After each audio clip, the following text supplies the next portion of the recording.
అనగనగా ఒక ఊరు. ఆ ఊరి పేరు మజ్జిగ ఊరు. ఆ ఊరికి జమీందారు అలాగే సర్పంచ్ జున్ను గారు. ఆ ఊరిలో ఉండే చిన్ను పిచ్చుక చాలా తెలివైనది. తనకు డిటెక్టివ్ పని చేయడం చాలా ఇష్టం. అందుకే ఆ ఊరిలో ఏ ఆపద వచ్చినా జున్ను గారు ఎప్పుడు చిన్నుని సహాయం అడుగుతుంది. అయితే ఒకరోజు,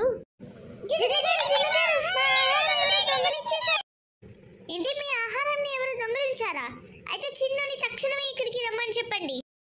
నా పక్షుల ఆహారాలు కనిపించకుండా పోయాయి. ఎవరు తీసుకొని వెళ్లారో తెలియదు. జున్నుగారు, ఆ దొంగ ఎవరో నేను కనుక్కుంటాను. ధన్యవాదాలు చిన్ను, నాకు నీ మీద నమ్మకం ఉంది. చిన్ను ఆ ఆహార దొంగతనం గురించి ఆరా తీయడం మొదలుపెట్టింది. ప్రతి పక్షిని ప్రశ్నించింది. అన్ని ప్రాంతాలకు వెళ్ళి పరిశీలించింది. మీరు ఎవరైనా ఈ దొంగతనాన్ని చూసారా? ఎవరైనా అనుమానాస్పదంగా కనిపించారా? నేను ఎవరిని చూడలేదు చిన్ను. నేను ఒక నల్ల పక్షిని చూశాను చిన్ను. అది చాలా రాత్రి ఆహారం దగ్గరికి వచ్చేది. పెద్ద నల్ల పక్షి అనేది. ఇది మంచి క్లూ. బన్ను, మస్కా ఏం చేస్తున్నారు?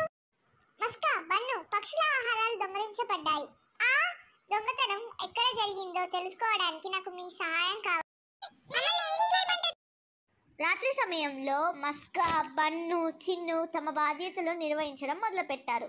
కొద్దిసేపటి తర్వాత మస్కా ఒక పెద్ద నల్ల పక్షి గమనించాడు.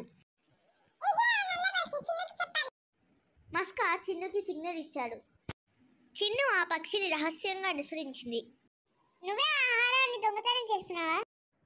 అవును, నాకు నిజంగా ఆహారం దొరక్క నేను ఇలా చేశాను.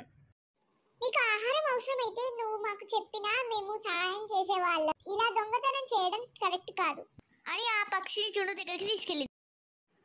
ఆ నల్ల పక్షి దొంగలించినందుకు మందలించి, ఇప్పటి నుండి నువ్వు ఏ దొంగతనం చెయ్యొద్దు, నీకు నేను పనిస్తాను అని చెప్పి చిన్ను, బన్ను, మస్కాలను ప్రశంసించింది.